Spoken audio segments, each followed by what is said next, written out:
नमस्कार, आप देख रहे हैं न्यूज इंडिया एक्सप्रेस। मैं हूं आपके साथ हिमांशी उपाध्याय। प्रसिद्ध उद्योगपति और परोपकारी रतन टाटा का अंतिम संस्कार बृहस्पतिवार शाम मध्य मुंबई स्थित एक शवदाह गृह में पूरे राजकीय सम्मान के साथ किया गया। मुंबई पुलिस ने उन्हें श्रद्धांजलि और गार्ड ऑफ ऑनर दिया। वर्ली स्थित शवदाह गृह में टाटा के सौतेले भाई नोएल टाटा समेत उनके परिवार के सदस्य और टाटा समूह के अध्यक्ष एन चंद्रशेखरन समेत शीर्ष अधिकारी मौजूद थे। केंद्रीय गृह मंत्री अमित शाह, केंद्रीय मंत्री पीयूष गोयल, महाराष्ट्र के मुख्यमंत्री एकनाथ शिंदे, उप मुख्यमंत्री देवेंद्र फडणवीस, कांग्रेस नेता और पूर्व मुख्यमंत्री सुशील कुमार शिंदे सहित अन्य लोग भी शवदाह गृह में उपस्थित थे। दुनिया के सबसे प्रभावशाली उद्योगपतियों में शामिल रतन टाटा अपनी शालीनता और सादगी के लिए मशहूर रहे, लेकिन वो कभी अरबपतियों की किसी सूची में नजर नहीं आए। वो 30 से ज्यादा कंपनियों के कर्ता धर्ता थे, जो 6 महाद्वीपों के 100 से अधिक देशों में फैली है। उन्होंने अपना जीवन एक संत की तरह जिया। दरअसल सरल व्यक्तित्व के धनी टाटा एक कॉर्पोरेट दिग्गज थे, वहीं अपनी शालीनता और ईमानदारी के बूते वो एक संत की तरह जिए। टाटा ने कभी शादी नहीं की, हालांकि 4 बार ऐसा हुआ जब उनकी शादी होने वाली थी। एक बार ऐसा तब हुआ जब वो अमेरिका में थे। उनके निधन से टाटा ट्रस्ट के शीर्ष पद पर एक खालीपन आ गया है, जिसके पास समूह की होल्डिंग कंपनी टाटा सन्स का 67% हिस्सा है। रतन टाटा के सौतेले भाई नोएल टाटा को उनके उत्तराधिकारी के रूप में एक मजबूत दावेदार के तौर पर देखा जा रहा है। नोएल टाटा स्टील और घड़ी कंपनी टाइटन के उपाध्यक्ष हैं। उनकी मां और रतन टाटा की सौतेली मां इस समय Trent Voltas Tata investment corporation और टाटा इंटरनेशनल की अध्यक्ष हैं। रतन टाटा के छोटे भाई जिम्मी पारिवारिक उद्योग से नहीं जुड़े हैं और कोलाबार के एक 2 कमरों के मकान में रहते हैं। रतन टाटा का जन्म 1937 में एक पारंपरिक पारसी परिवार में हुआ था। उनके माता पिता नवल और सोनी टाटा का तलाक होने के बाद उनकी दादी उन्हें अपने साथ ले आई। उस समय रतन सिर्फ 10 साल के थे। रतन टाटा 1962 में कॉर्नेल विश्वविद्यालय न्यूयॉर्क से वास्तुकला में BS की डिग्री प्राप्त करने के बाद पारिवारिक कंपनी से जुड़ गए। वो कैलिफोर्निया में बसना चाहते थे, लेकिन दादी की खराब सेहत की वजह से भारत लौट आए थे। कैलिफोर्निया से लौटने के बाद उन्हें IBM कंपनी से नौकरी का प्रस्ताव मिला था, लेकिन टाटा सन्स के तत्कालीन अध्यक्ष और रतन टाटा के चाचा जहांगीर रतन जी दादाजी यानी कि JRD टाटा ने उन्हें अपने समूह के लिए ही काम करने के लिए मनाया। उन्होंने शुरुआत में टाटा समूह के कई व्यवसायों में अनुभव प्राप्त किया, जिसके बाद 1971 में उन्हें यानी कि समूह की एक firm national radio and electronics company का प्रभारी निदेशक नियुक्त किया गया। 1 दशक बाद वो टाटा इंडस्ट्रीज के चेयरमैन बने और उन्होंने 1991 में अपने चाचा JRD टाटा से टाटा समूह के चेयरमैन का पदभार संभाला।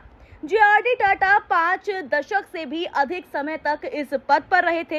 ये वो वर्ष था जब भारत ने अपनी अर्थव्यवस्था को खोला और 1868 में एक छोटे वस्त्र और व्यापार प्रतिष्ठान के रूप में शुरुआत करने वाले टाटा समूह ने शीघ्र ही खुद को एक वैश्विक उद्यम में बदल दिया, जिसका साम्राज्य नमक से लेकर इस्पात, कार से लेकर सॉफ्टवेयर, बिजली संयंत्र और एयरलाइंस तक फैल गया था।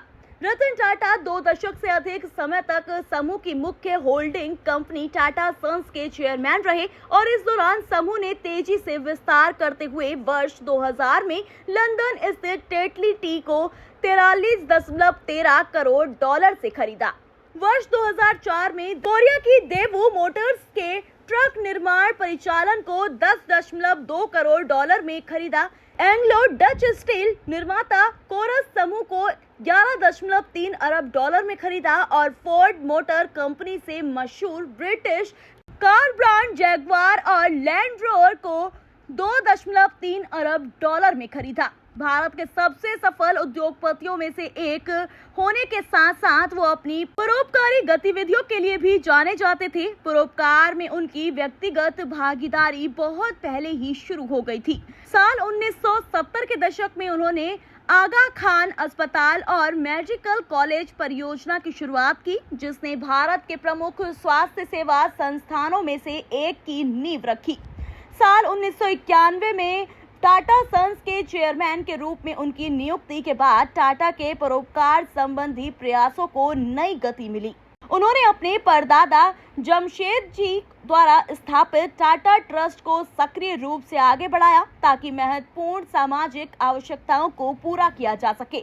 रतन टाटा ने Tata institute of social sciences जैसे उत्कृष्ट संस्थानों की स्थापना की। साल 2008 में उन्हें देश के दूसरे सर्वोच्च नागरिक सम्मान पद्मा विभूषण से सम्मानित किया गया। जब साइंस मिस्त्री को मिली टाटा सन्स की कमान, तो उसके बाद दिसंबर 2012 में रतन टाटा ने टाटा सन्स की जिम्मेदारी साइरस मिस्त्री को दे दी और जो उस समय तक उनके सहायक थे। हालांकि टाटा समूह में स्वामित्व रखने वाले लोगों को टाटा परिवार से बाहर के पहले मिस्त्री के कामकाज के तरीके से दिक्कतें होने लगी और अक्टूबर 2016 में टाटा समूह की कमान मिस्त्री के हाथ से चली गई। रतन टाटा उस समय कंपनी में शेयर धारक थे और कई परियोजनाओं पर वो मिस्री से असहमत थे। इनमें रतन टाटा की महत्वाकांक्षी परियोजना नैनो कार का उत्पादन बंद करने का मिस्री का फैसला भी शामिल था। मिस्री के हटने के बाद रतन ने अक्टूबर 2016 से कुछ समय के लिए अंतरिम चेयरमैन के रूप में जिम्मेदारी संभाली और जनवरी 2017 में नटराजन चंद्रशेखरन को टाटा समूह का अध्यक्ष बनाए जाने के बाद वो सेवानिवृत्त हो गए।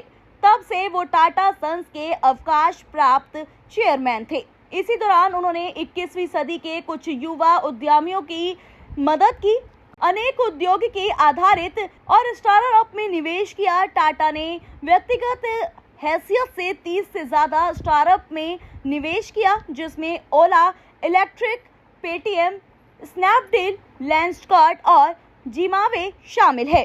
कुछ ही महीने पहले की बात है, वो एक मानसून की भीगी भीगी सी शाम थी। कुत्तों से बेहद प्रेम और स्नेह रखने वाले रतन टाटा ने अपने सभी सहयोगियों कर्मचारियों से कह दिया कि मुंबई के आलीशान इलाके में स्थित टाटा समूह के मुख्यालय के दरवाजे लावारिस कुत्तों के लिए खोल दिए जाएं। टाटा समूह मुख्यालय में शरण लेने वाले बहुत से कुत्ते अपने मालिक रतन टाटा के स्नेह के चलते फिर वहीं के होकर रह गए, लेकिन अब उनसे स्नेह और प्रेम करने वाले रतन टाटा अनंत यात्रा पर चले गए हैं। तमाम अपडेट्स के लिए आप जुड़े रहें हमारे साथ। धन्यवाद।